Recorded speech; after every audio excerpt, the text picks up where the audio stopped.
She caught her wealthy fiancé in bed with her only sister on the day she was supposed to marry. The morning sun over Savannah, Georgia, was supposed to shine on the happiest day of Camille's life. The cathedral was booked, the flowers were flawless, and the guests were already gathering in their designer suits and sparkling gowns. Her fiancé, Preston Hale, heir to a luxury shipping fortune, had promised her a fairy tale wedding. Have you ever felt your entire world collapse in a single moment? Hi viewers, kindly tell us where you're watching from and what time it is. Warm welcome to the family. Enjoy the story. Camille Porter's fingertips brushed against the doorknob of the penthouse suite, excitement fluttering in her chest, until champagne glass shattered against imported marble as she witnessed her fiancé tangled in silk sheets with her only sister. The morning sun over Savannah, Georgia, was supposed to shine on the happiest day of Camille's life. The cathedral was booked, the flowers were flawless, and the guests were already gathering in their designer suits and sparkling gowns. Her fiancé, Preston Hale, heir to a luxury shipping fortune, had promised her a fairy tale wedding. But fairy tales didn't include finding your sister's red hair splayed across your future husband's chest. Don't you knock? Preston didn't even attempt to cover himself, his lips curving into that smile Camille once found charming. Now it looked like something else entirely, calculated, cold, victorious. Jasmine at least had the decency to look shocked, clutching the sheet to her chest. Camille, save it. Camille's voice came out steadier than she expected. The champagne pooled around her designer heels, seeping into the plush carpet. How long? Does it matter? Preston stretched, completely unbothered. The wedding's in 4 hours. You should probably start making cancellation calls. Something inside Camille shifted then, not just breaking, but rearranging. The devastation was there, certainly a tidal wave waiting to crash. But beneath it, something else surfaced, ice-cold clarity. Actually, she said, reaching for her phone, I think I'll let the ceremony proceed as planned. Preston's eyebrow arched, playing the devoted bride despite everything? That's pathetic, even for you. Camille typed a quick message to her lawyer. Execute Plan B. Now, you never really knew me at all, did you? She met his gaze without flinching. That's going to cost you. She closed the door quietly behind her, heels clicking down the marble hallway.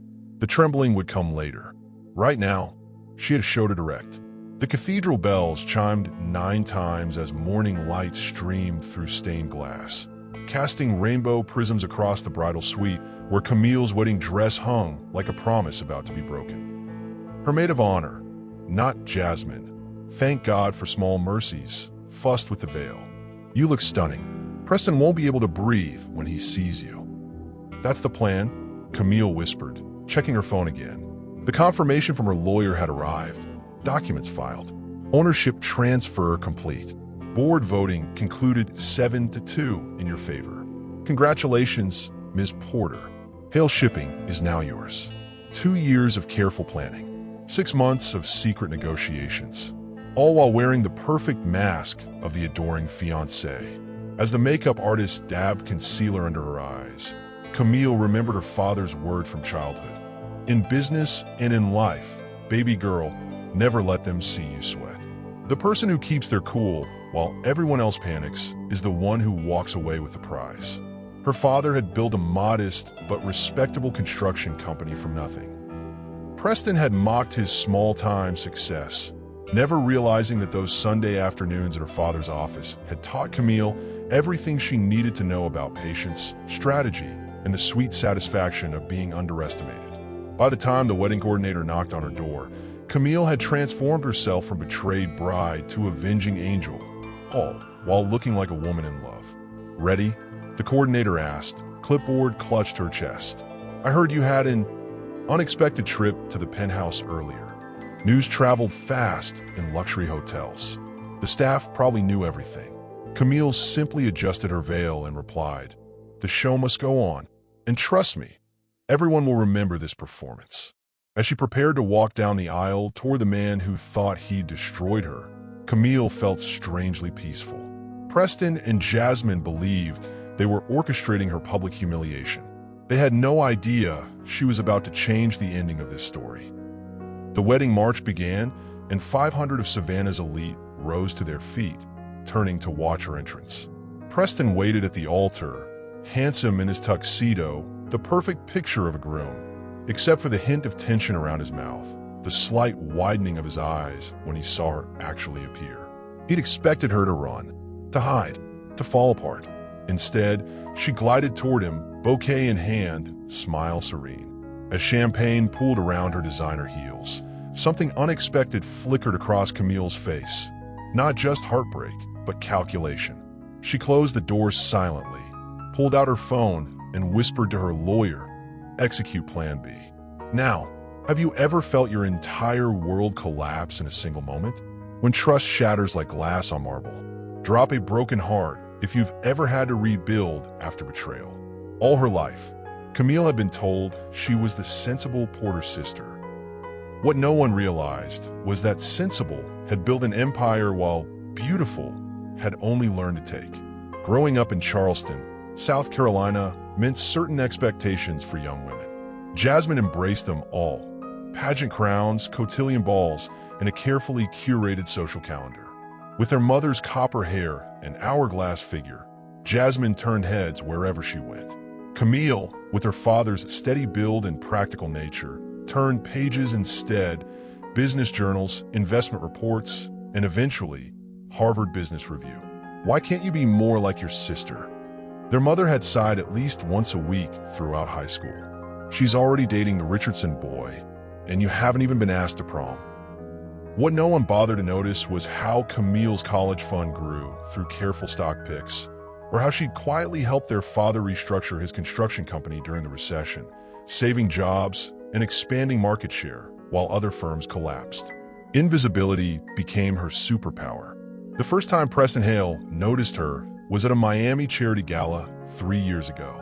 Camille was there representing her father's foundation, analyzing potential investment partnerships from a corner table, while Jasmine, visiting for the weekend, dazzled on the dance floor.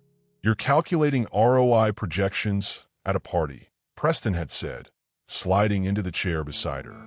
"That's either incredibly boring or incredibly sexy." His attention felt like sunshine after years in shadow. When Preston Hale, heir to a shipping empire with ports in New Orleans, New York, and beyond, focused on you, the effect was intoxicating. He asked questions about her ideas. He laughed at her dry observations. He touched her hand when she spoke, as if her words carried weight. That night in his hotel suite, when his lips first claimed hers, Camille surrendered to the fantasy. His hands moved with practiced precision, his mouth knowing exactly where to taste, to tease. She'd waited 30 years for this feeling of being wanted, chosen, seen. "You're extraordinary," he'd whispered against her throat, undressing her with reverent hands. A hidden treasure. Now, standing in her wedding dress, Camille recognized those words for what they were: reconnaissance disguised as romance. Preston had identified her vulnerabilities with tactical precision.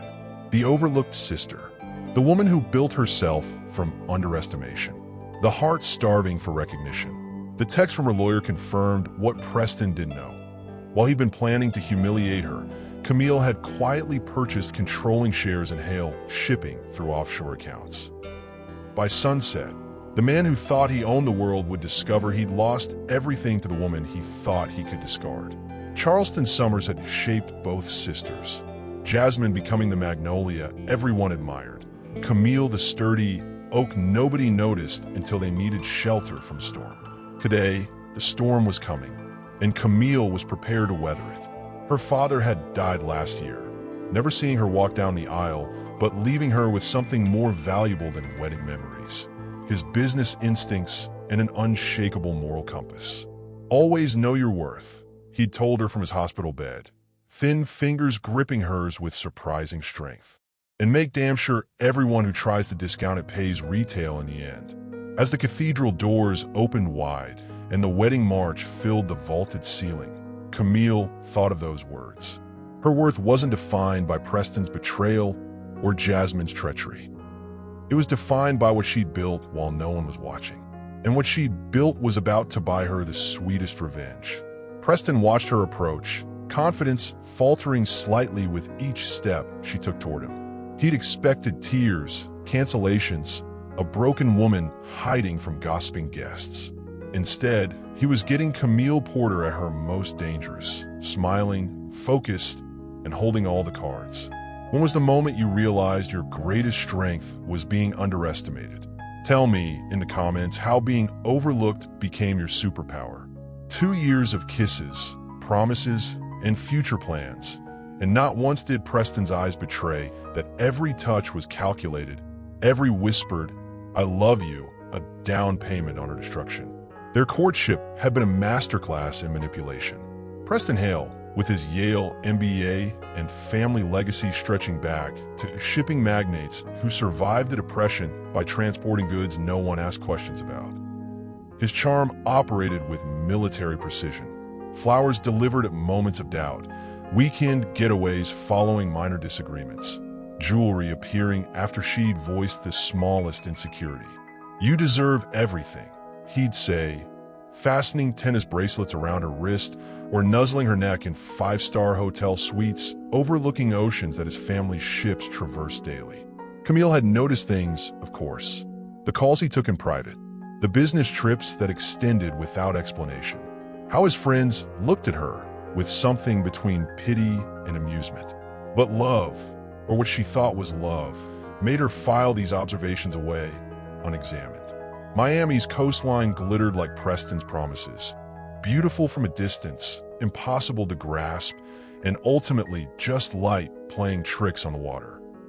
She remembered their first weekend together, how he'd flown her to New York on his family's private jet, escorted her through gallery openings where he introduced her as the brilliant strategist who's going to revolutionize how we think about investment, how she'd blushed under praise she'd never received before, how easily she'd fallen into his bed that night, mistaking attention for affection. The sex had always been remarkable. Preston approached physical pleasure the way he approached business acquisitions. Thoroughly researched, perfectly executed, and with just enough spontaneity to maintain interest. His body knew hers better than any lover she'd had before, which made the betrayal cut deeper. Had he touched Jasmine with the same calculated expertise? Had they laughed about it afterward? When Preston proposed beneath New Orleans oak trees, Camille had whispered, "You're too good to be true." The irony of her words would only become clear months later, as she stood in her wedding dress, no longer a victim, but an avenger. She discovered the affair by accident 3 weeks ago. A misplaced earring in Preston's Charleston apartment. Not hers, but unmistakably Jasmine's signature pearl drops. At first, she made excuses. Jasmine must have visited, lost an earring, nothing to worry about. Then came the text message preview on Preston's phone while he showered. "Miss you already. Can't wait until she's gone and we can." The sender, Jazz. Instead of confronting them immediately, Camille had done what sensible, practical, overlooked people do best. She gathered information. Bank statements, property holdings, corporate structures, the intricate web of the Hale family fortune that Preston had never bothered to explain to her, assuming her business acumen extended only to her father's quaint construction company. What he didn't know was that Camille had been studying the Hale business model for months, identifying vulnerabilities, leveraging connections, and quietly positioning herself through proxy investments and strategic alliances. Not for revenge, at least not initially, but because she genuinely wanted to understand her future husband's world. Now, as she reached the altar where Preston waited, his practiced smile firmly in place, Camille thought about all the red flags she'd ignored. The way he sometimes looked through her rather than at her. How he dismissed her business suggestions with patronizing patience. The subtle ways he'd isolated her from friends who asked too many questions about their relationship.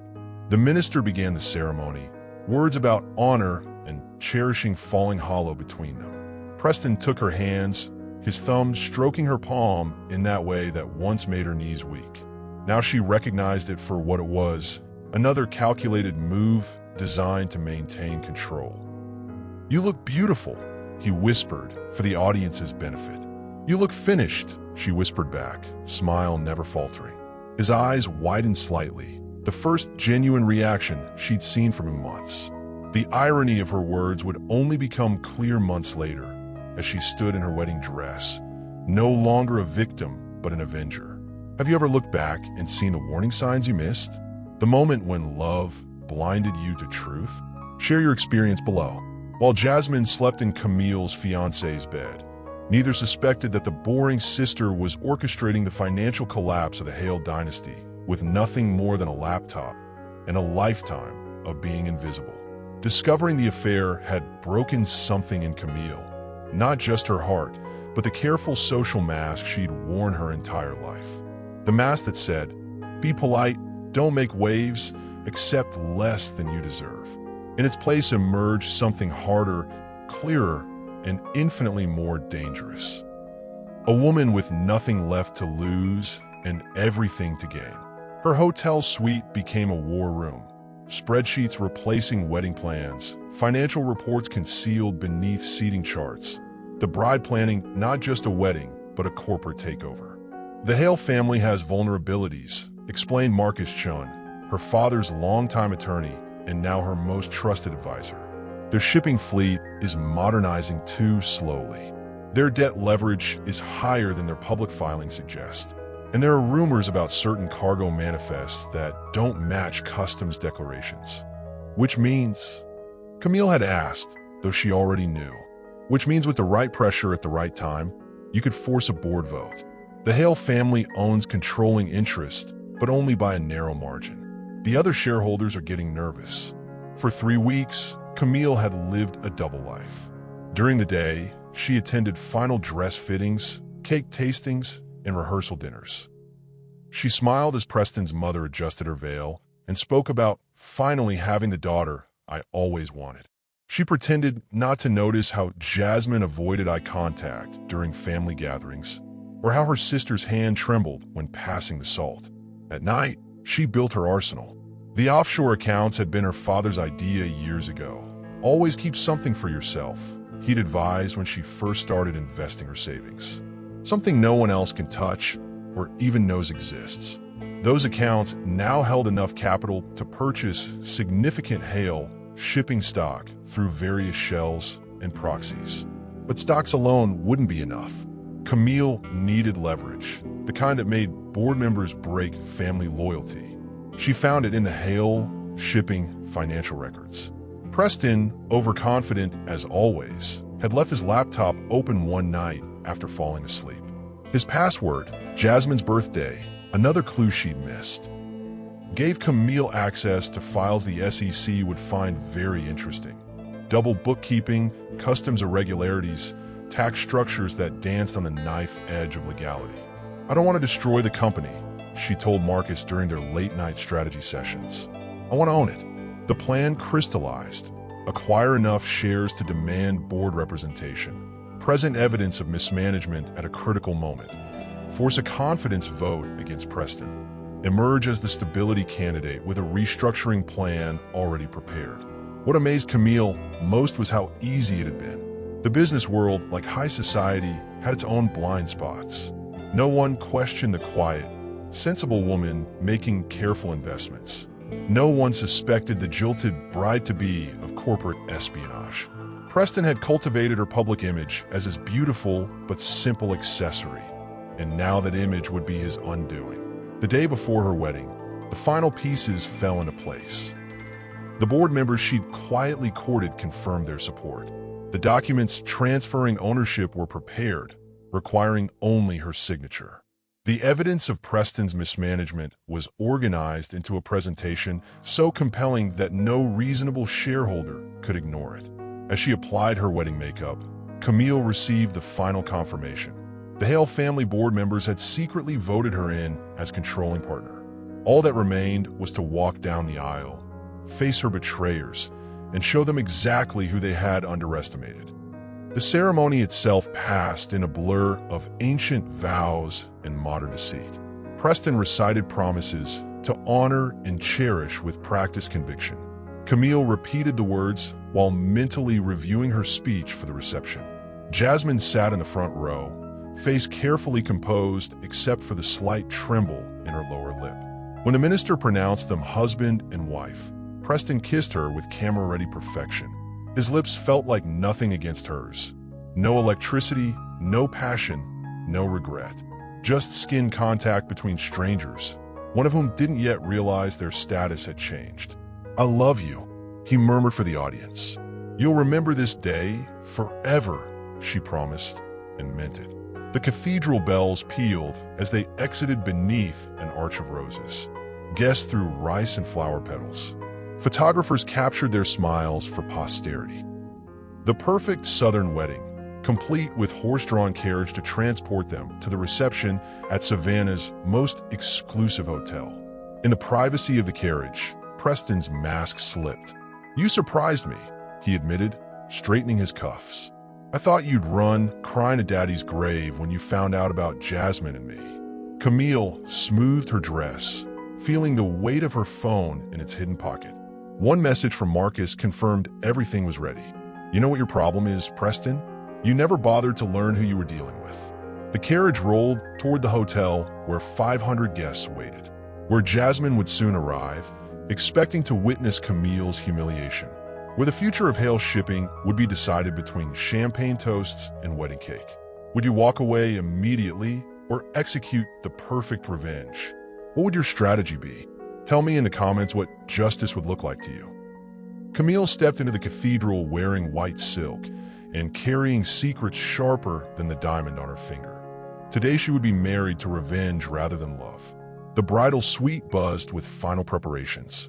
Her mother dabbed at tears, overcome with the emotion of seeing her sensible daughter transformed into something straight from a magazine cover. The dress, a couture creation with a modest neckline and dramatic train, had been Preston's choice. He'd accompanied her to the final fitting, his eyes assessing her appearance with the same clinical appreciation he might give a newly acquired property. "Perfect," he declared, not to Camille, but to the designer. "She'll be exactly what I need her to be." Now, as her mother fussed with the veil, Camille caught her own reflection in the full-length mirror. She looked like a stranger, contoured cheekbones, airbrushed complexion, eyes brightened with strategic highlighting. A bride designed for Instagram perfection. "Your father would be so proud," her mother whispered, voice catching. "His little girl marrying a Hale." Camille bit back the truth. Dad would have seen through Preston in 5 minutes flat. Would have recognized the calculated charm, the empty promises, the subtle control mechanisms disguised as generosity. Her father had built his business on judging character, on knowing who to trust with contracts and who to pay in cash with witnesses present. "Yes," she agreed instead. "Dad always wanted the best for us." Her phone vibrated with an incoming text. "Marcus, all documents executed. Board vote confirmed 7-2. Ownership transfer complete. Congratulations, Ms. Porter Hale. You now control 53% of Hale shipping." Beneath that financial update came another message. Audio surveillance in place at reception. Video feeds secure. Security team briefed on potential scenarios. Camille deleted both messages, then slipped the phone into the clever pocket hidden within her dress's structured skirt. Another text arrived, this one from the wedding coordinator. "Bride spotted leaving penthouse suite earlier. Groom still there with redhead. Proceed as planned." So the hotel staff knew. Probably half the wedding party knew too, given how Preston and Jasmine had grown increasingly careless in recent weeks. They wanted her to find out, wanted to maximize her humiliation. "Proceed," she typed back. "The show must go on." Savannah's Cathedral of St. John gleamed with old money and new lies. Crystal chandeliers catching light like the tears Camille refused to shed, flower arrangements perfectly concealing the recording devices that would capture every damning word. The string quartet began Pachelbel's canon. Bridesmaids processed down the aisle in matching blush gowns. All friends of Jasmine's, women who had tolerated rather than welcomed Camille into their social circle. The maid of honor was a cousin, a last-minute replacement after Camille had quietly informed Jasmine that her services wouldn't be needed, given the circumstances. When the wedding march began, 500 guests rose.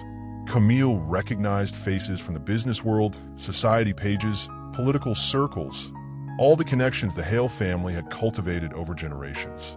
All witnesses to what they assumed would be her ultimate triumph, marrying into one of the South's most powerful dynasties. If only they knew they were actually attending a corporate execution. At the altar, Preston waited with practiced patience. His groomsmen flanked him like a security detail, college friends who had undoubtedly covered for his indiscretions over the years. Best man Richard avoided eye contact as she approached, another sign that Preston's betrayal was common knowledge among his inner circle. Preston took her hands when she reached him. His were cool and dry, a surgeon's hands preparing for a routine procedure. The minister began the ceremony with platitudes about sacred unions and lifelong commitments.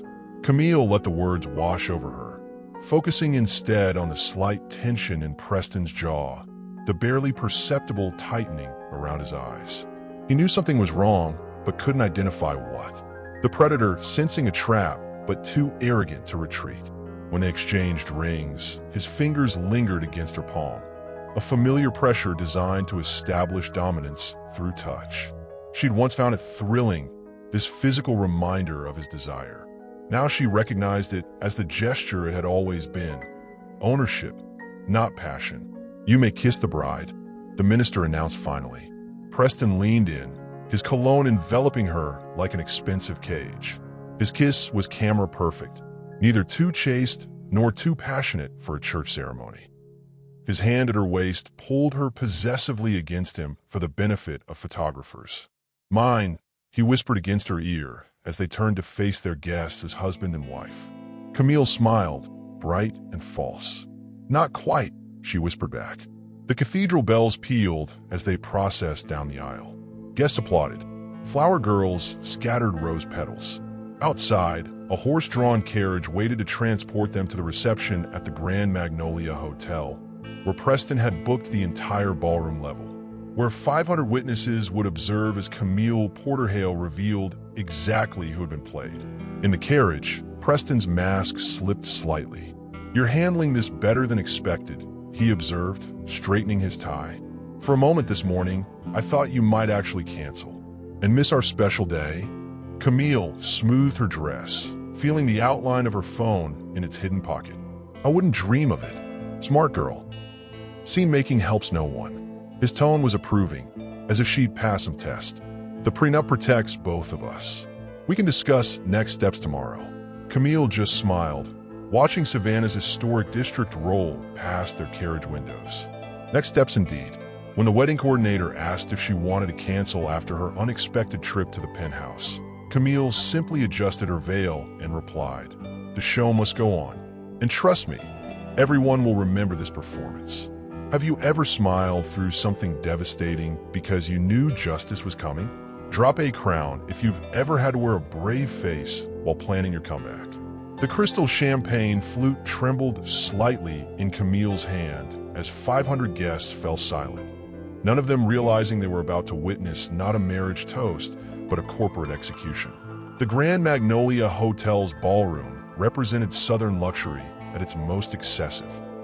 Chandeliers dripping crystal above tables adorned with roses and hydrangeas, champagne flowing from fountains shaped like dolphins, a 12-piece orchestra playing softly from a raised platform. Everything Preston had insisted upon, price no object, for what he'd called the social event of the season. What he'd meant was the perfect stage for Camille's humiliation. The reception had begun according to schedule. The bride and groom's entrance. The first dance to Ella Fitzgerald's At Last. The father-daughter dance modified into a mother-daughter moment that left few dry eyes in the house. Jasmine had arrived fashionably late, slipping into a seat at the family table, her copper hair swept into an elegant updo that didn't quite hide the marks on her neck. Preston's father gave the first toast, a rambling speech about legacy and family values that made Camille's stomach turn. Then Preston's best man, Richard, offered awkward anecdotes about their college days, carefully edited to remove the women and questionable decisions that had actually filled those years. When it came time for the maid of honor speech, Camille stood instead. "I'd like to say a few words," she announced, her voice carrying across the ballroom as conversations hushed and phones raised to capture the moment. Preston's expression shifted from surprise to wariness as she took the microphone. The reception ballroom with its gold-leafed ceiling and crystal chandeliers became a courtroom, with Camille, still in her wedding gown, standing as both prosecutor and judge while society's elite shifted uncomfortably in their Chanel and Armani. "First, I want to thank everyone for coming today to witness this union," she began, smile perfectly in place. "Particularly those who knew exactly what kind of union it really was." A murmur rippled through the crowd. Preston's hand moved toward hers, a warning gesture she ignored. "Marriage is about honesty, trust, and mutual respect. Business should be built on the same principles." She paused, letting the shift in topic create confusion. "The Hale family has built a shipping empire over generations. An empire I've spent the last year studying quite carefully." Preston's father straightened in his seat, bourbon lowering slowly to the table. "As of 9 o'clock this morning, ownership of that empire has changed hands." Camille's voice remained conversational, as if discussing the flower arrangements. "The board of Hale Shipping voted to transfer controlling interest to me, following the presentation of certain accounting irregularities my team uncovered." The ballroom erupted in gasps and whispers. Preston's face drained of color, then flushed with anger as he reached for the microphone. Camille stepped smoothly away. "I'm sure many of you are confused. Let me clarify. My husband, of approximately 2 hours, and my sister have been conducting an affair for most of our engagement." She gestured toward Jasmine, who seemed to shrink in her seat. "I discovered this relationship 3 weeks ago, giving me just enough time to accelerate certain business plans." She removed her phone from her dress pocket, holding it up for the crowd to see. "On this device, I have documented evidence of customs violations, tax fraud, and misappropriation of shareholder funds, all under Preston's direct management. Evidence I presented to the board, who then voted to protect their interests by transferring control to someone with a restructuring plan already prepared." She smiled at her new husband, someone they felt they could trust more than a man who cheats on his fiancé with her sister. Preston lunged for her then, but 2 security personnel, hired by Marcus and strategically positioned near the head table, stepped between them. The room exploded into chaos, photographers capturing every moment, guests standing for better views of the unfolding drama. "You can't do this," Preston hissed, voice shaking with rage. "The prenup is invalidated by fraud," Camille finished for him, a clause your lawyers apparently overlooked. "When one party enters a marriage under false pretenses, such as conducting an ongoing affair, all financial protections are nullified." She turned back to the stunned audience, composed despite the pandemonium. "I apologize for disrupting such a lovely reception. Please enjoy the remainder of the evening. The bar will remain open, and I've arranged for cars to transport anyone who wishes to leave early." Her voice softened slightly. "Those of you who came as friends of the Hale family should know that the company isn't being dismantled, merely cleaned up and redirected toward more ethical operations." Preston's father stood suddenly, face purple with fury. "This is absurd. You can't possibly think." "The board meeting minutes have been distributed to your email, Mr. Hale," Camille interrupted smoothly, "along with my restructuring proposal, which they've already approved. I suggest reviewing those documents before making public statements you might regret." The orchestra, unsure what to do, began playing again, an unfortunately timed rendition of "The Way You Look Tonight" that created an almost comical soundtrack to the corporate coup unfolding on the dance floor. Camille handed the microphone to a wide-eyed wedding coordinator, then walked calmly toward the exit. Security flanked her, necessary protection given the murderous expression on Preston's face. She paused only once, beside her mother, who sat frozen in shock. "I'll explain everything tomorrow," Camille promised, squeezing her mother's shoulder. Dad would have been proud.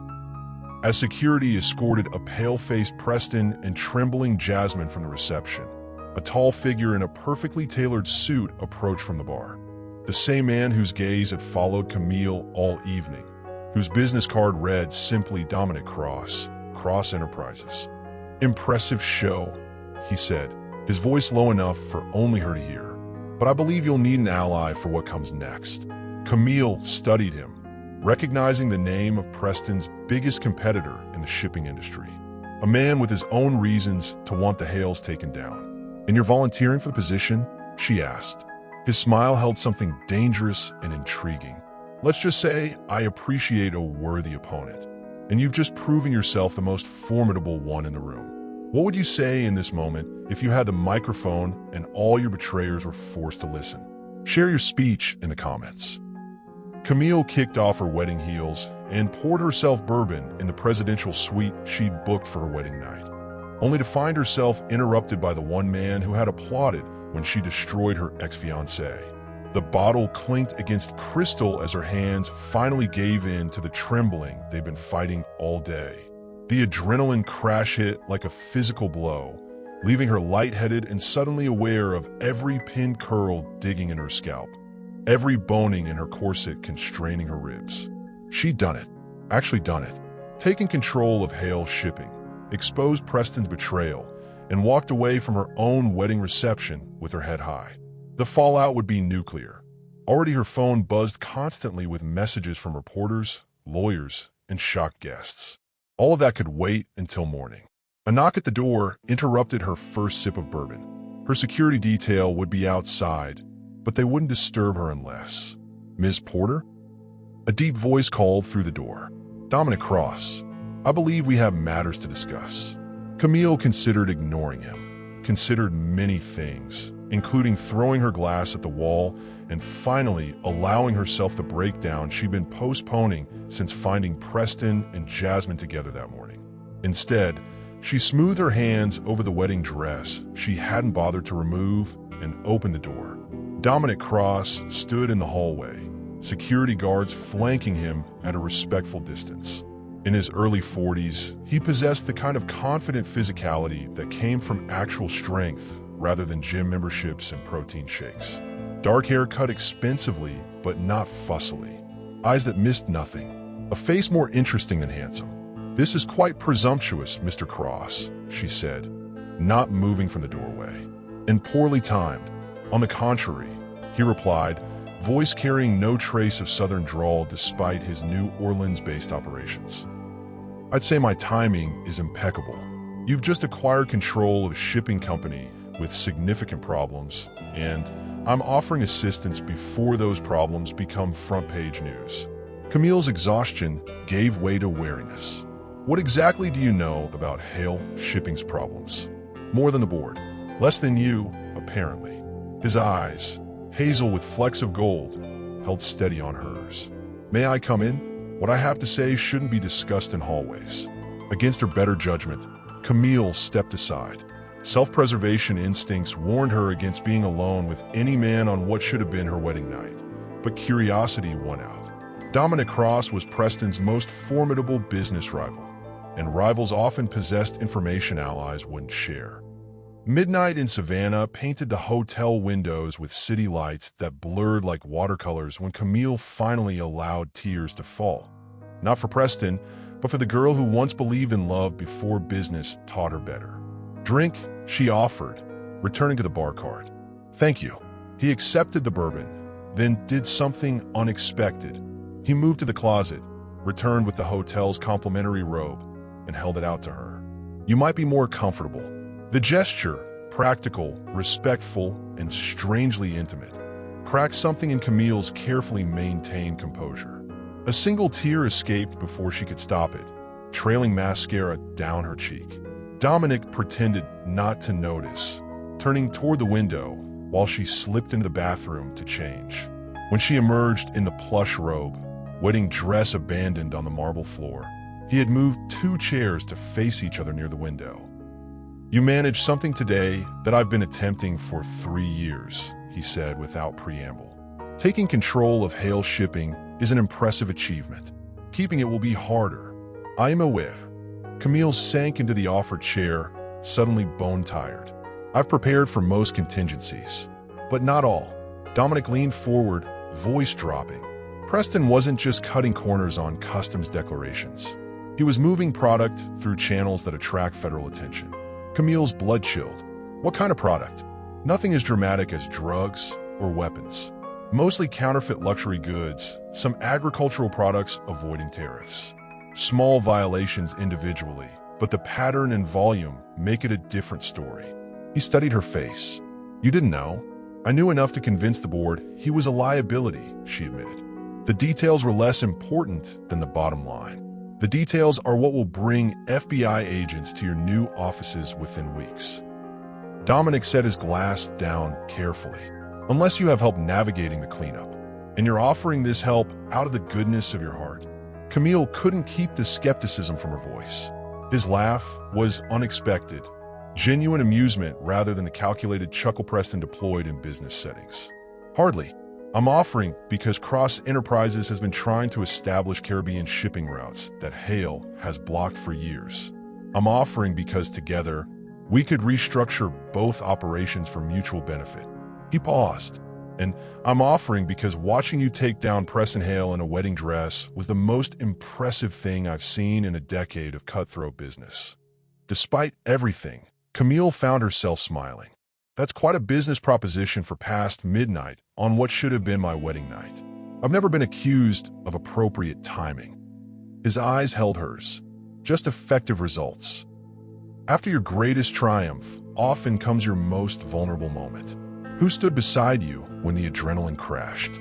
Tag someone who held you up when you could finally break down. Dominic Cross had built his fortune destroying companies like Hale Shipping. Yet now he was offering Camille partnership instead of competition, leaving her wondering what game he was really playing. Morning light streamed through the suite's windows, highlighting the remains of their impromptu strategy session. Laptops open to shipping manifests, legal pads covered with notes, coffee cups from a pre-dawn room service order. They talked until 3 a.m., sleep eventually claiming Camille mid-sentence. She'd awakened on the suite's sofa, covered with a blanket she didn't remember retrieving, to find Dominic still working at the desk. You should have woken me, she said, embarrassed by the vulnerability of sleep. He glanced up for his laptop. You needed rest. Besides, it gave me time to compile this. He turned the screen toward her, displaying a comprehensive restructuring plan for Hale Shipping that incorporated elements they discussed but developed them further. Camille studied it with growing appreciation. The man worked quickly and thoroughly, a dangerous combination. Why don't we continue this conversation in my office, he suggested. The view is better, and my team can join us for the technical aspects. 2 hours later, freshly showered and changed into a business suit she'd packed for the honeymoon departure, Camille found herself in Dominic Cross's corner office in downtown Savannah. His company maintained regional headquarters in every major port city. She'd learned New Orleans, Miami, New York, and Savannah among them. His corner office overlooked the harbor where Hale ships, now Camille's ships, unloaded cargo alongside Cross vessels, the morning sun turning the water into beaten gold, much like the opportunities he laid before her. The primary issue is speed, Dominic explained, spreading documents across the conference table. The federal investigations into Preston's activities are likely already underway. We need to identify every irregular shipment, document it properly, and implement new compliance procedures before they execute search warrants. Which we can do because, Camille asked, needing to hear his angle clearly stated. Because Cross Enterprises has been watching Hale Shipping for years. We know which routes they've compromised, which customs officials they've paid, which manifest discrepancies appear most frequently. His expression remained professionally neutral, but his eyes held an intensity that made Camille acutely aware of his presence. Corporate espionage is standard in our industry, and sharing this information with me benefits you how? Exactly? Dominic smiled. Not Preston's practiced charm, but something more genuine, with a hint of appreciation for her directness. 3 ways. First, we restructure your Caribbean routes to allow cross ships access to ports previously monopolized by Hale. Second, we merge certain administrative functions for efficiency while maintaining separate corporate identities. Third, we present a united front against Yang Maritime, which is attempting to undercut us both in Asian markets. The proposal was elegant, integrating their operations while preserving Camille's newly acquired control. As they worked through details, Dominic's team joined them, a diverse group of logistics experts, legal counsel, and financial analysts who treated Camille with the same professional respect they showed their boss. No condescensión.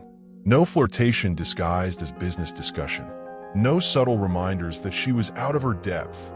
Preston's favorite tactic during their engagement whenever she'd offered business suggestions. By afternoon, they had drafted preliminary agreements and implementation timelines. When his fingers brushed hers passing contract drafts, electricity jolted through her veins despite her determination to keep this strictly professional. "I should disclose something," he said, eyes holding hers as the last team member left them alone. "I wanted to meet you for years, long before you took control of Hale Shipping. Your reputation in financial circles was intriguing." The revelation struck her like lightning. Had she been playing a game whose rules she didn't fully understand? "My reputation?" Camille kept her voice steady despite her surprise.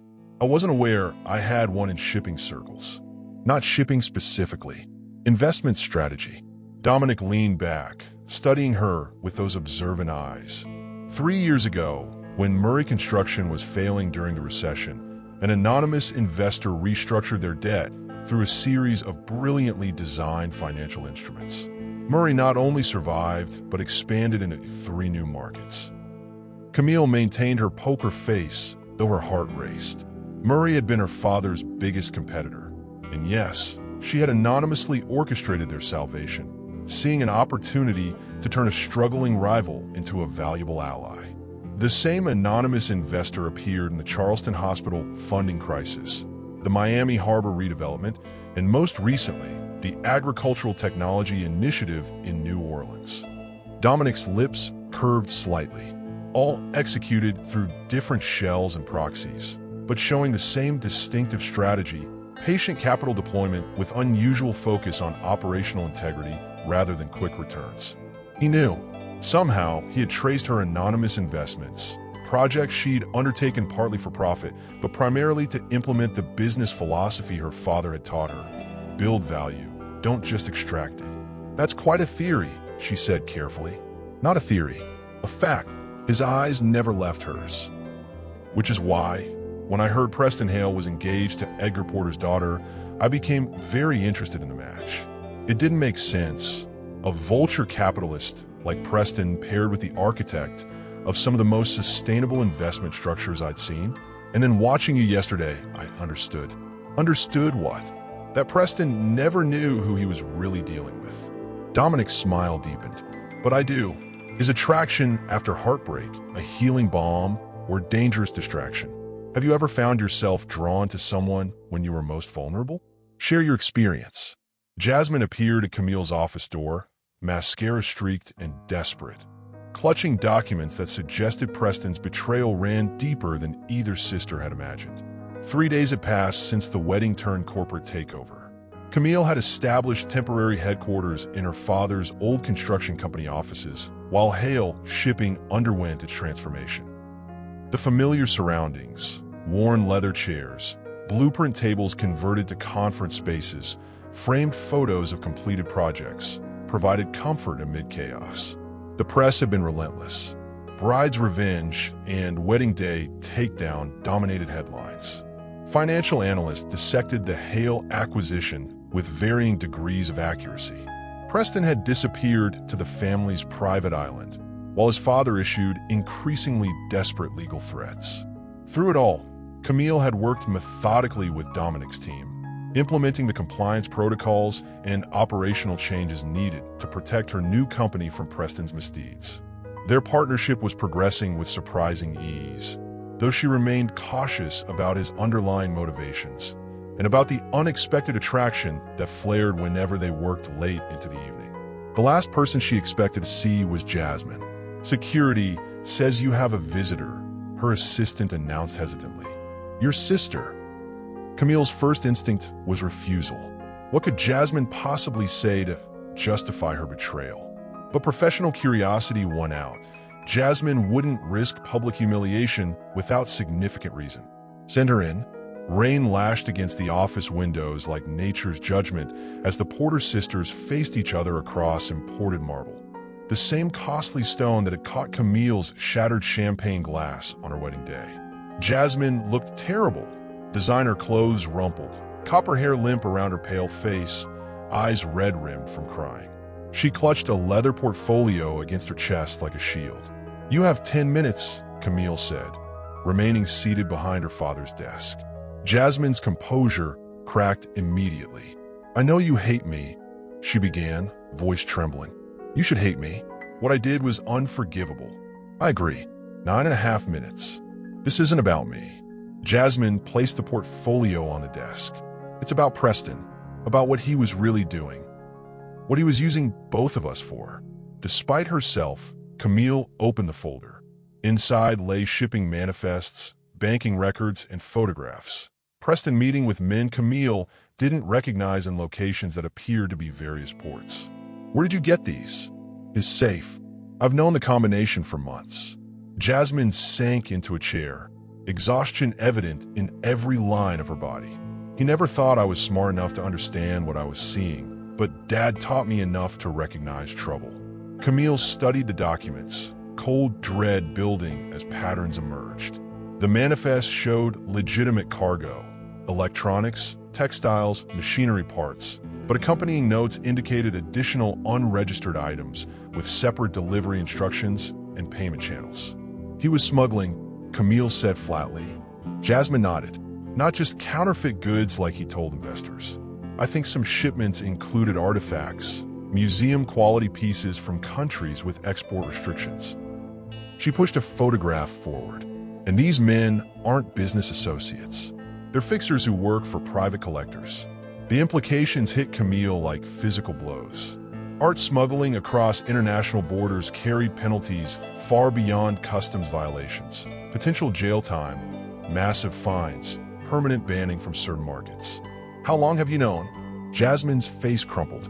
"That's the worst part. I found these 3 months ago, before you announced the engagement. I confronted him, threatened to tell you." Her voice dropped to a whisper. "He said he'd destroy Dad's reputation if I did." "What are you talking about?" "Dad had nothing to do with Hale shipping." "Not directly, but Preston claimed to have evidence that Dad's construction company had used substandard materials on government contracts years ago. Said he'd make sure every project Dad ever built came under investigation." Camille's hands tightened on the desk edge. "That's impossible. Dad was obsessive about materials quality." "I know that. You know that. But Preston said perception matters more than truth, and he had enough fabricated evidence to create doubt." Jasmine wiped at fresh tears. "Then he said if I helped him, if I distracted you from looking too closely at his business, he'd keep Dad's legacy intact. So you slept with my fiancé to protect our father's reputation?" Camille couldn't keep the incredulity from her voice. "It wasn't supposed to go that far," Jasmine whispered. "At first, I just agreed to encourage the relationship, to tell you how good you were together whenever you had doubts. But Preston is," she faltered, "manipulative, coercive, expert at exploiting weaknesses." Camille filled in the blanks, remembering how thoroughly Preston had worked his way into her own blind spots. "Yes." Jasmine's admission hung between them. "Before I realized what was happening, I was trapped. Either betray my sister or destroy my father's life's work. So you chose me. I chose wrong." Jasmine met her eyes directly for the first time. "I should have come to you immediately. Should have trusted you to handle it. Instead, I let him turn me into someone I don't recognize." Camille sat back, emotions warring within her. Fury at the betrayal, disgust at Preston's manipulation, reluctant understanding of the impossible choice Jasmine had faced. Why come forward now? Because he's still dangerous. Jasmine tapped the documents. These records show connections to people who don't accept failure. People who won't care that you've taken the company from him. They'll expect their arrangements to continue. As Jasmine left, Dominic called with news that made Camille's blood run cold. Preston's been seen boarding a plane with documents from your company vault. Whatever your sister told you, it's worse. Much worse. Would you help someone who betrayed you if they were also a victim? Where do you draw the line between justice and mercy? Let me know in the comments what you would do. The shipping manifest in Camille's trembling hands revealed why Preston had been so desperate to maintain control. Beneath legitimate cargo lay evidence of smuggling that could destroy not just a company, but dynasties across 3 continents. These authentication codes don't match any registered export license, Dominic observed, leaning over her shoulder to examine the documents Jasmine had provided. And these destinations, they're shell locations. No actual business operates at these addresses. They'd converted Camille's hotel suite into an emergency command center. Laptops, documents, and half-empty coffee cups covered every surface as they raced to understand the true scope of Preston's operations before he disappeared completely. The bank transfers are routed through at least 6 different countries, Camille noted, highlighting numbers on spreadsheets. Cyprus, Panama, Singapore, then back through Luxembourg before reaching numbered accounts in Switzerland. Dominic's security team had confirmed Preston boarded a private jet to the Caribbean 4 hours earlier, likely headed for the Hale family compound on a private island near the Caymans. More troubling was the report that he'd accessed the company vault before departing, removing documents and hard drives that should have been secured. "We need to see exactly what was on those ships," Dominic said, checking his watch. The Meridian Star docked in New Orleans yesterday, one of the vessels flagged in these manifests. "If we leave now, we can be there before midnight."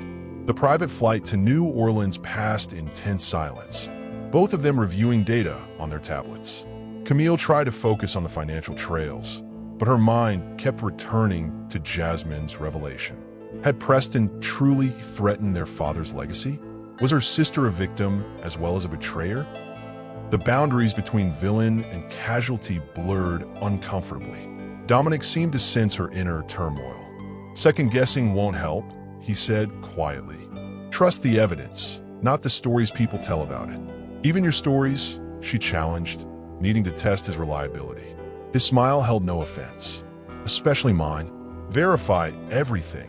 It's the only way to be certain." The New Orleans dockyard stretched before them like a labyrinth of metal and shadow, container numbers matching their stolen manifest as Dominic's flashlight illuminated what Preston had tried to hide: counterfeit goods, smuggled antiquities, and documentation of darker transactions.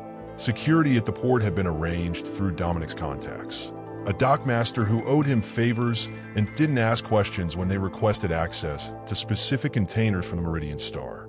Armed with manifest numbers from Jasmine's documents, they located the shipments in question.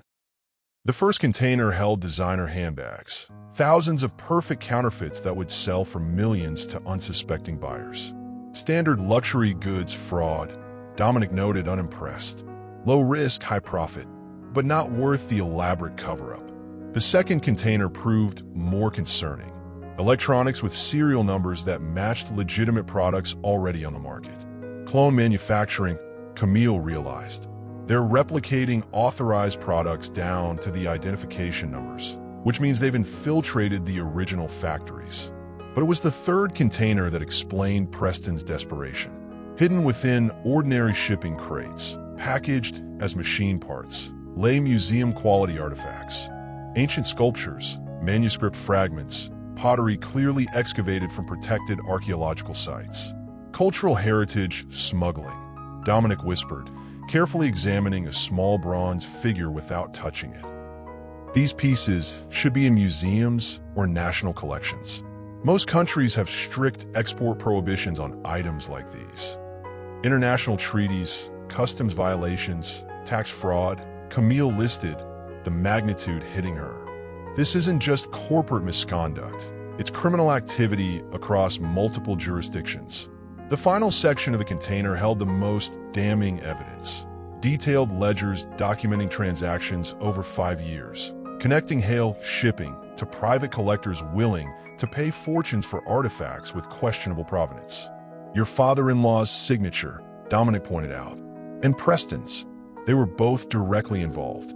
He's not my father-in-law, Camille corrected automatically. "The marriage will be annulled as soon as my lawyers finish the paperwork." They photographed everything, careful not to disturb the original placement. Whatever legal actions followed would require pristine chain of custody for evidence. "We should go," Dominic said finally, checking his phone. "Shift change happens in 20 minutes. Better if we're not seen by the incoming crew." They were halfway back to the security checkpoint when floodlights suddenly illuminated the container yard. Security voices called out, footsteps approaching rapidly. "This way." Dominic pulled her between stacked containers, navigating the maze with surprising familiarity. "There's another exit through the maintenance yard." The footsteps grew closer. Radios crackled with voices. They pressed against cold metal as a security patrol passed nearby, flashlight beams sweeping across their hiding place. "Stop breathing so loud," he whispered, body tense beside hers. "I'm not." The dock security light caught them between containers, Dominic pushing Camille against cold metal as footsteps approached. His body pressed against hers in protective instinct, hearts racing in synchronized fear, until his lips crashed down on hers, creating perfect cover as guards passed by. The kiss was tactical, necessary, and yet when it ended, neither pulled away. The security team moved past, flashlight beams disappearing around a corner. Still, neither of them moved. Dominic's hands remained on her waist, her fingers somehow tangled in his shirt collar. His breath mingled with hers in the narrow space between them. "That was quick thinking," she whispered, not releasing him. "Purely strategic," he agreed, making no effort to step back. For 3 days, they'd maintained careful professional distance despite the undeniable current between them. Now, with adrenaline flooding her system and the weight of Preston's betrayal exposed in concrete evidence, Camille found herself anchored by Dominic's solid presence. "We should," she began. "Yes," he interrupted, eyes never leaving hers. "We definitely should." His phone vibrated, breaking the moment. A text message from his security team, Port Authority asking questions. "Need to move now." Reality crashed back. They had evidence of international criminal activity, an ex-fiancé fleeing justice, and a multi-million-dollar company hanging in the balance. Whatever was happening between them would have to wait. "My apartment is 10 minutes from here," Dominic said as they hurried toward the maintenance exit. "We can regroup there before deciding next steps." Have you ever discovered something that made you question everything you thought you knew? That moment when the floor seems to drop from beneath you? Share your story below. What began as strategic deception beneath dock lights transformed into raw confession in the darkness of Dominic's penthouse. Two people accustomed to control, surrendering to something neither had planned. The drive from the port passed in tense silence, both processing what they'd discovered. Dominic's downtown apartment occupied the top floor of a converted warehouse in the French Quarter. Industrial architecture softened by surprisingly comfortable furnishings. Floor-to-ceiling windows offered a panoramic view of the Mississippi River, city lights reflecting on dark water. "We need to contact federal authorities," Camille said, pacing across reclaimed hardwood floors. "The artifacts alone violate international treaties, not to mention tax implications, customs fraud, and implicate your company in the process," Dominic reminded her, pouring 2 glasses of bourbon. "Once federal agencies get involved, they'll freeze assets, suspend shipping licenses, possibly even impound vessels. Everything you just acquired could be tied up in legal proceedings for years." He handed her a glass, fingers brushing against hers in the exchange. The contact, brief as it was, sent awareness crackling through her tired body. "So what's the alternative? Ignore criminal activity? Become complicit ourselves?" "No, we clean house internally first." Dominic loosened his tie, the gesture drawing her attention to the strong column of his throat. "Identify every compromised shipment, document the chain of responsibility, prepare complete disclosure packages, but on our timeline, not theirs." Lightning flashed outside, followed by a low rumble of thunder. The storm that had threatened all evening finally broke, rain lashing against the windows in heavy sheets. How long would that take? Camille asked, sipping the bourbon. A week, maybe two. Long enough to protect legitimate operations and innocent employees. Long enough to ensure the company survives. His reasoning made sense, aligning with her own instincts. Preston and his father deserved whatever legal consequences came their way. But the company employed thousands of people who had no knowledge of the smuggling operations. I need a shower, she said abruptly, needing space to think clearly. And change. I smell like shipping containers and anxiety. Dominic smiled at that, a genuine expression that softened the intensity of his features. Guest bathrooms through there.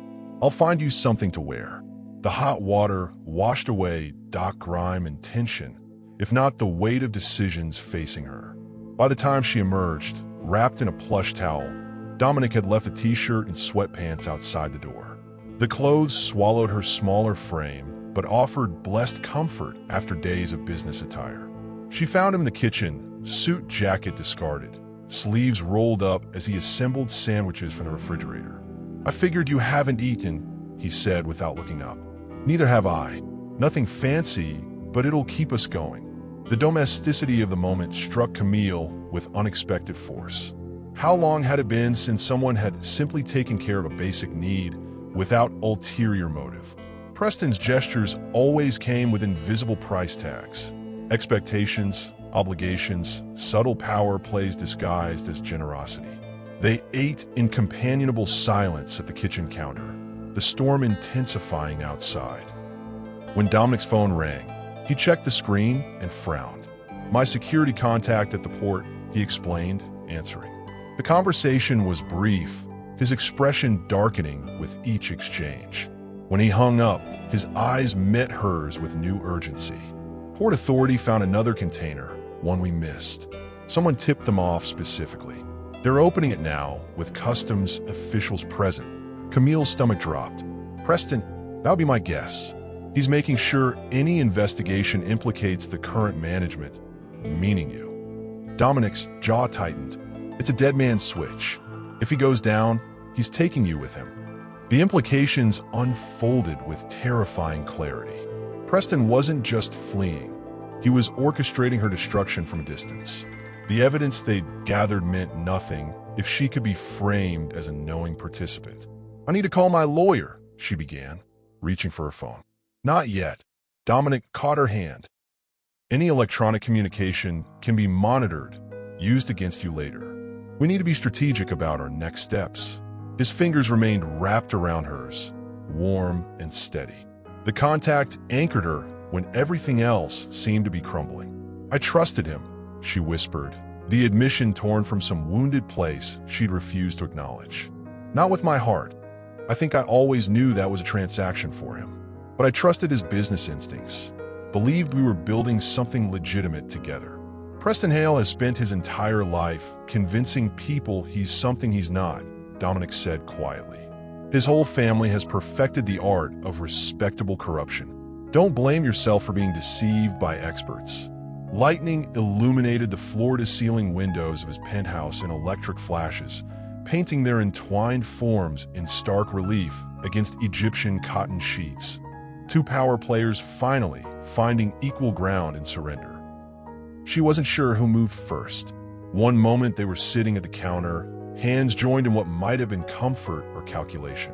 The next, she was in his arms, mouth seeking his with hunger that had nothing to do with food and everything to do with affirmation. Needing to feel something real after so many months of performances and pretense.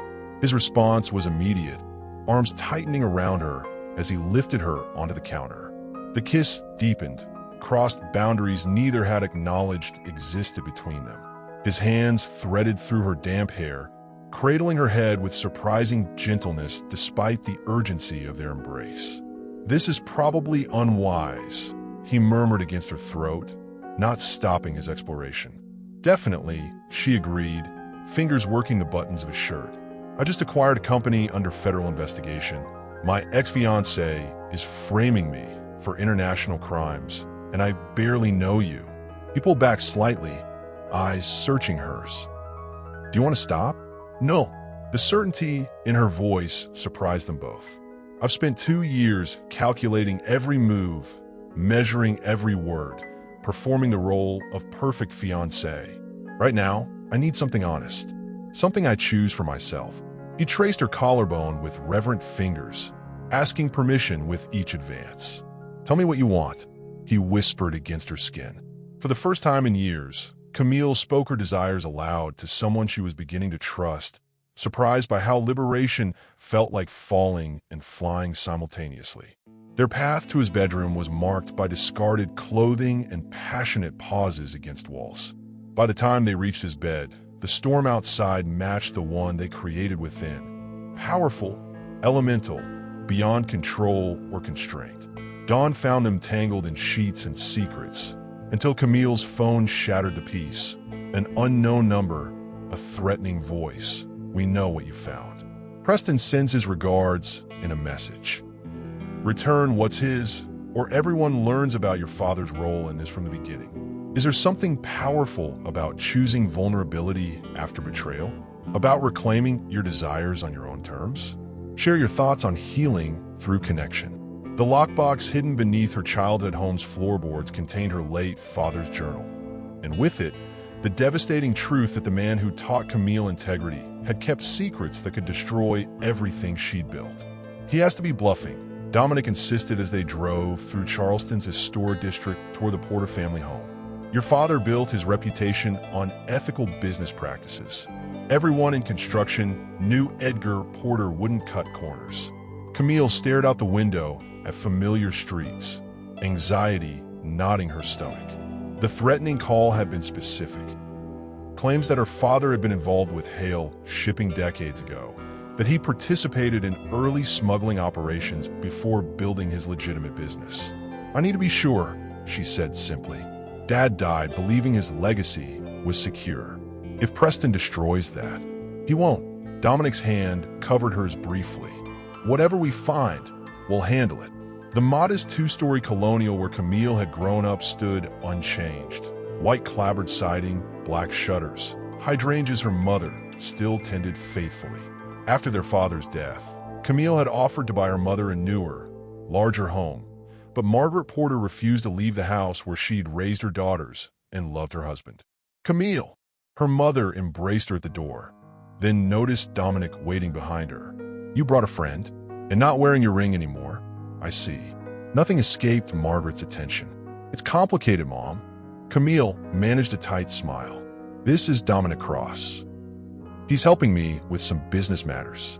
We need to check something in Dad's study. Understanding dawned in her mother's eyes. This is about what happened at the wedding, isn't it? It's all over the news. You taking control of Preston's company.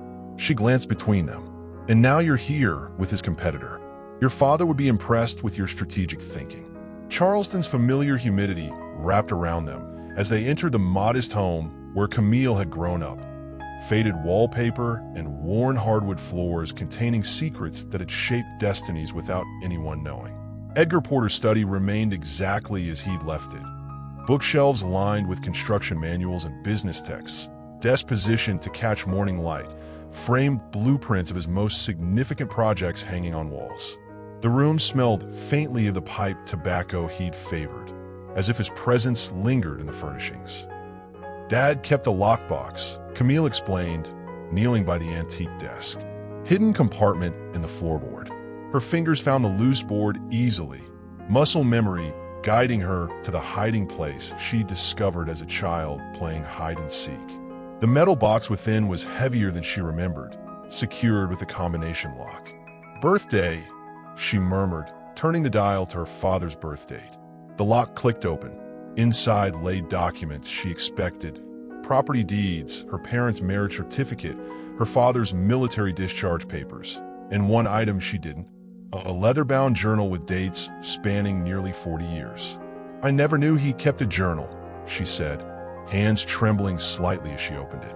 The early entries chronicled her father's struggles establishing his construction business in a market dominated by older, established firms. His frustrations with permits, inspections, supply costs. His determination to build something that would outlast him. Then came an entry that made her blood run cold. June 18th, 1988. Met with James Hale today. His proposition is questionable at best, illegal at worst. Moving unmarked packages through construction material shipments would solve my financial problems. But at what cost? Margaret is pregnant again. With another child coming, can I afford principles? Camille looked up, meeting Dominic's concerned gaze. James Hale, Preston's father. She read further, heart sinking with each page. For approximately 8 months, her father had allowed his construction imports to serve as cover for Hale's early smuggling operations. Primarily electronics, avoiding import taxes. Nothing as serious as the artifacts they discovered. The arrangement ended abruptly with an entry that brought tears to her eyes. February 12, 1989. Ended agreement with Hale today. Holding Jasmine, watching her sleep. I can't build her future on a corrupt foundation. Whatever struggles come, I'll face them honestly. No success is worth the price of your soul. Relief flooded through her. Yes, her father had briefly compromised his principles during financial hardship, but he'd chosen integrity before it was too late. Before it became who he was. The final pages contain financial records, evidence of her father repaying every dollar earned through the illegal arrangement, donating matching amounts to ethics education programs, creating anonymous scholarships for business students focused on corporate responsibility. The final page of her father's journal held a photograph. Preston's father shaking hands with her father decades ago, her mother visibly pregnant in the background. Dominic's sharp intake of breath matched her own realization. Camille, look at the date. This was 9 months before Jasmine was born. February 12, 1989. The day her father ended his arrangement with James Hale. The same day Jasmine had been born. The implication struck with physical force. Her mother, pregnant in the photo with James Hale's hand resting too familiarly on her shoulder. Her father's abrupt termination of their arrangement coinciding exactly with Jasmine's birth. That's impossible, she whispered, though the evidence stared back at her. Dominic studied the photo carefully. The timing can't be coincidence. And look at Jasmine. She never resembled your father. The red hair, everyone attributed to your mother's side. James Hale had red hair before it went gray. Camille finished numbly. And Preston knew. That's why he targeted both of us. Me for the company, Jasmine because she's his half-sister, Dominic concluded, disgust evident in his voice. He seduced his own half-sister as part of his plan. Have you ever discovered something about someone you loved that changed how you saw them? How do we reconcile the complicated truth of people we thought we understood? Share your experience. Family secrets have lifespans measured in generations. And as Camille confronted Preston in his island hideaway, she understood that their doomed engagement had been orchestrated long before either was born. We're making a mistake, Dominic argued as their chartered plane approached the private Caribbean island where Preston had retreated. Going in without backup, without legal clearance. We're exposing ourselves to unnecessary risk. You didn't have to come, Camille reminded him, watching azure water and white beaches grow larger through the window. This is my fight, which is exactly why I'm here. His hand covered hers on the armrest, warm and steady. You're too close to this. Someone needs to keep a clear head. The revelation about Jasmine's parentage had shattered Camille's world for the second time in a week. After leaving her childhood home, she confronted her mother, who broke down in tears and confirmed what the photograph suggested. A brief affair with James Hale during a rocky period in her marriage, a daughter who never knew her biological father, a family secret buried beneath decades of determined normalcy. I never told your father, Margaret had confessed, hands twisting her wedding ring. But I think he knew. He loved Jasmine anyway, loved her fiercely, protectively. Said it wasn't her fault how she came into the world. Armed with this knowledge and the evidence from her father's journal, Camille had tracked Preston to his family's private retreat, a 5-acre island accessible only by boat or seaplane. Dominic insisted on accompanying her, bringing along security personnel who remained with the plane while they approached the main compound. Preston's Caribbean compound gleamed white against turquoise waters. Paradise built on decades of corruption, with infinity pools reflecting clouds that gathered like approaching judgment. No security stopped them as they walked up the shell-paved path to the main house. Preston was waiting on the veranda, drink in hand, as if he'd been expecting them all along. "The grieving widow arrives," he called out, raising his glass in mocking toast. "Though technically, you're still my wife. How's it feel controlling my company, sleeping with my competitor, and collecting your alimony all at once?" Camille ignored the bait, climbing the steps to stand before him. Up close, Preston looked haggard despite his tropical tan. Eyes bloodshot, movements jittery, the polished exterior beginning to crack. "We found the artifacts," she said without preamble. "And the financial records. Federal authorities will have everything within days." Tragic. Preston's smile never reached his eyes.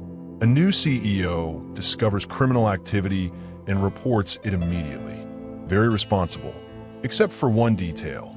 Your signature is on import authorizations dating back 6 months. Funny how those appeared in the files. "Forgeries won't hold up to forensic analysis," Dominic interjected, remaining a step behind Camille. Preston's gaze flicked to him with naked hatred. The loyal attack dog. "Tell me, Dominic, does she know you've been investigating her father's company for years? That you were planning to acquire Porter Construction before I stepped in?" Camille felt Dominic tense beside her, but kept her focus on Preston. "We know about Jasmine," she said quietly. "We know she's your half-sister. Did your father tell you? Or did you figure out yourself?" That landed. Preston's casual demeanor faltered, color draining from his face before he recovered. "Clever girl. Did Mommy, dearest, finally confess her little indiscretion?" "What?" Camille pressed, disgust rising. "Why pursue your own half-sister? Why manipulate us both?" Preston laughed, a hollow sound devoid of humor. "Don't be dramatic. I didn't know until after we were already involved. Dad shared that little family secret during one of his drunken reminiscences last Christmas. By then, dating you had already opened doors to contacts your father had cultivated. Dating Jasmine was just maintaining options. She's your blood." Camille's voice shook with revulsion. "Even after you knew, you continued the relationship. Used her against me. Half-blood, technically." Preston's smirk returned, though something haunted lurked behind his eyes. "And we're hardly the first powerful family with a complicated family tree. The Hales have been maintaining bloodlines for generations." The casual depravity of his response stunned her into momentary silence. This was beyond business rivalry or romantic betrayal. This was pathology masked by privilege, generations of moral corruption justified by wealth and status. "Your father knew the truth," Preston sneered, desperation making him dangerous. "That's why he pushed you into business. Guilt over building his fortune with my father's money. Did you really think you earned everything on merit alone?" As his words hit their mark, Dominic's hand found hers, fingers intertwining with silent strength. "My father made mistakes," Camille acknowledged. "But he corrected them, spent the rest of his life making amends, building something real." She stepped closer, meeting Preston's gaze without flinching. "That's the difference between your family and mine. We learn from our failures. You celebrate yours as entitlement. Touching sentiment." Preston drained his glass. "Unfortunately, sentiment doesn't hold up in court. When federal agents start investigating, they'll find your fingerprints all over this operation. Your father's journals implicating him in early smuggling. Your mother's affair with my father creating delicious scandal. The Porter family reputation will be destroyed along with mine." "No." Camille placed her father's journal on the table between them. "The full truth protects us. Dad documented everything, including repaying every dollar plus interest. His ethical awakening is all here, including his suspicions about Jasmine's parentage. Meanwhile, your family continued and expanded criminal operations for 30 more years." Preston's facade cracked completely then, desperation replacing arrogance. "What do you want? Money? The company back? Name your price." "Justice," she answered simply.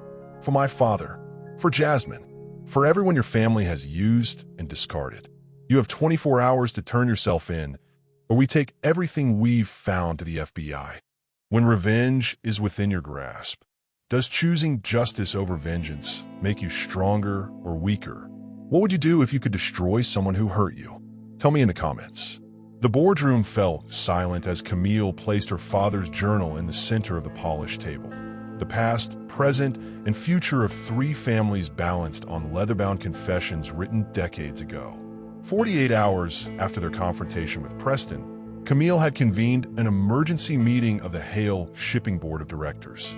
The polished mahogany table that had witnessed generations of Hale family decisions now seated a new power structure.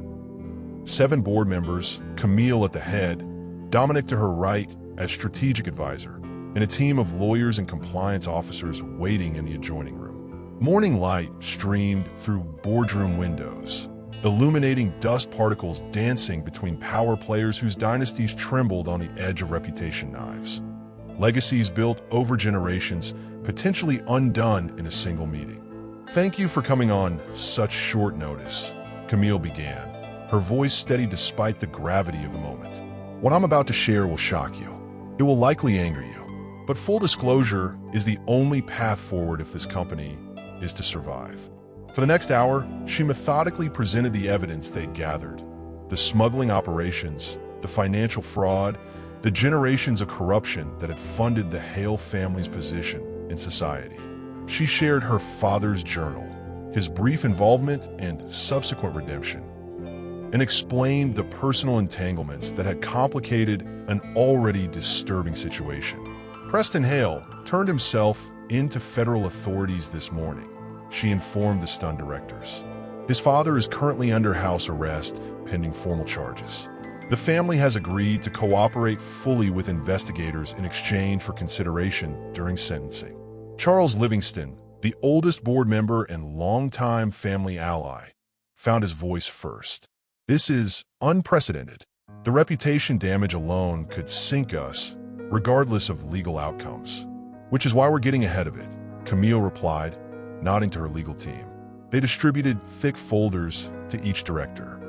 The directors leafed through the documents with expressions ranging from shock to grudging admiration. The plan was comprehensive, painful in its financial implications, but offering a clear path to salvaging the legitimate aspects of the business.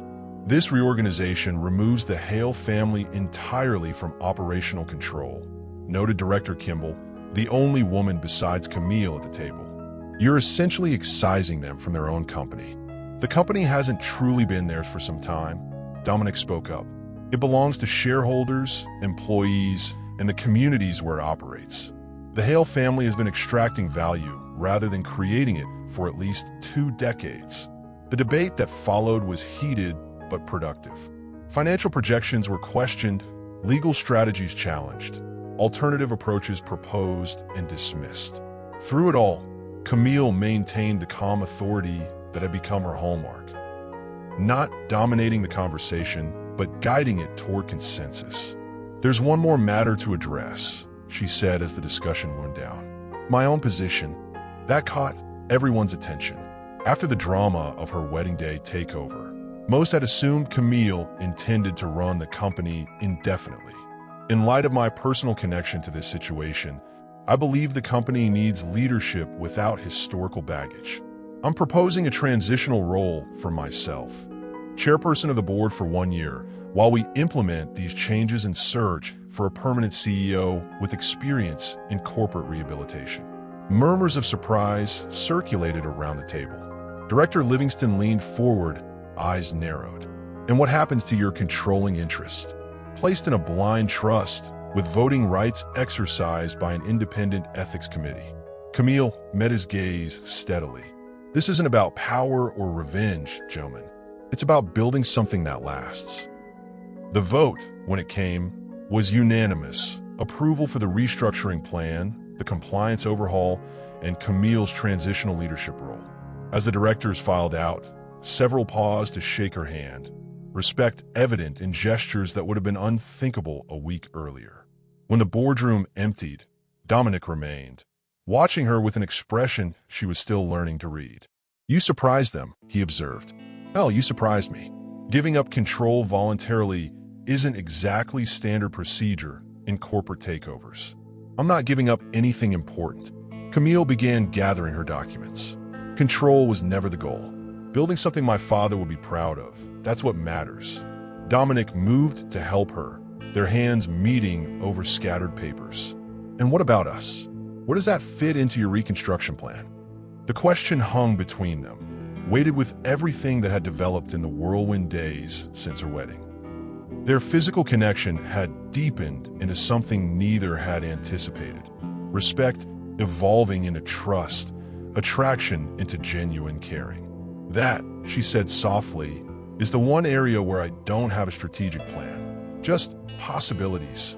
When the votes were tallied and the decisions made, Camille stood at the floor-to-ceiling windows watching Savannah spread below. We did it, Dominic said, his reflection appearing beside hers in the glass. Now comes the question I've wanted to ask since your wedding day. Her heart stuttered as he reached into his pocket. Would you risk losing everything to do what's right? Have you ever stood alone for truth when compromise would have been easier? Share your moment of difficult integrity. 1 year after walking down the aisle toward a man who planned to destroy her, Camille Porter stood at an altar of her own design, not as anyone's bride, but as the architect of a legacy built on transparency rather than deception. The restored Charleston mansion that now housed the foundation gleamed in spring sunshine, dogwood blossoms drifting across manicured lawns where business students gathered for the inaugural scholarship ceremony. Future leaders being taught that profit and principle could coexist. The Porter Cross Foundation for Ethics in Business welcomes you. Camille addressed the assembled crowd from the mansion's wide front steps. Today we celebrate not just the awarding of our first scholarships, but a new approach to business education, one that recognizes integrity as essential to sustainable success. From her position at the podium, Camille could see faces that marked the journey of the past year. Her mother, seated proudly in the front row. Jasmine, tentatively rebuilding their relationship after months of therapy. Board members from the reformed Hale Shipping, now Atlantic Maritime Group. And Dominic, watching her with that steady gaze that had become her anchor through storms both public and private. The year had unfolded with intensity matching its beginning. Preston and James Hale had both received federal sentences, reduced due to cooperation, but still substantial enough to signal the seriousness of their crimes. The restructured shipping company had weathered initial market turbulence and emerged stronger, more transparent, and more profitable than before. Camille had fulfilled her promise to serve as transitional chairperson, stepping down last month as planned. What Dominic had pulled from his pocket that day in the boardroom hadn't been a ring, but a business proposal, plans for this foundation, combining their resources to create something neither could build alone. The relationship that developed alongside their professional collaboration had grown naturally, without the performance or calculation that had characterized her time with Preston. As scholarship recipients came forward to accept their awards, Camille remembered the question Dominic had asked in the hotel room after her first board meeting. What will you build now that you don't have to prove anything to anyone? The answer surrounded her today, not just the foundation, but the networks of relationships and opportunities it created. The chance to transform how business was taught, practiced, and valued. The opportunity to ensure no other young woman would feel compelled to compromise herself for professional advancement. After the ceremony, guests mingled across the mansion's grounds. Camille found a quiet moment on the side veranda, watching sunlight play through newly leafed trees. Hiding from your admirers? Dominic's voice came from behind her, warm with affection. Strategic retreat, she corrected, smiling as he joined her at the railing. I needed a minute to take it all in. His hand covered hers, the gesture comfortable with familiarity. Your father will be proud, not just of what you built, but how you built it. I know. The certainty felt good, healing the lingering doubts Preston had tried to plant about her father's legacy. Though I'm pretty sure he never imagined I'd end up in business with his biggest competitor's son. Dominic laughed. Or personal partnership with said competitor. The distinction between their professional and personal relationships had been important to Camille from the beginning, each valuable in its own right, neither dependent on the other. They maintained separate residences, distinct business interests beyond their shared foundation, and healthy independence that made their connection stronger for being freely chosen. "I have something for you," Dominic said, reaching into his jacket pocket. A foundation-warming gift, you might say. He handed her a small velvet box. Inside lay not jewelry as she'd half expected, but an antique key. "What's this for?" she asked, running her finger over its intricate design. "The future." His eyes held hers, serious now. "It's the key to my grandmother's house on Lake Norman. The place I've always gone to think, to reset, to remember what matters. I've never shared it with anyone before." The significance wasn't lost on her. For someone as private as Dominic, sharing his personal sanctuary represented trust beyond measure. "Are you asking me to move in with you?" she teased, though emotion made her voice unsteady. "I'm asking you to share the journey," he clarified. "However that looks. No expectations, no predetermined path. Just possibilities we explore together." In that moment, Camille recognized how far she'd come from the woman who had discovered betrayal on her wedding day. That Camille had sought control as protection against vulnerability. This Camille understood that true strength came from choosing connection despite its risks.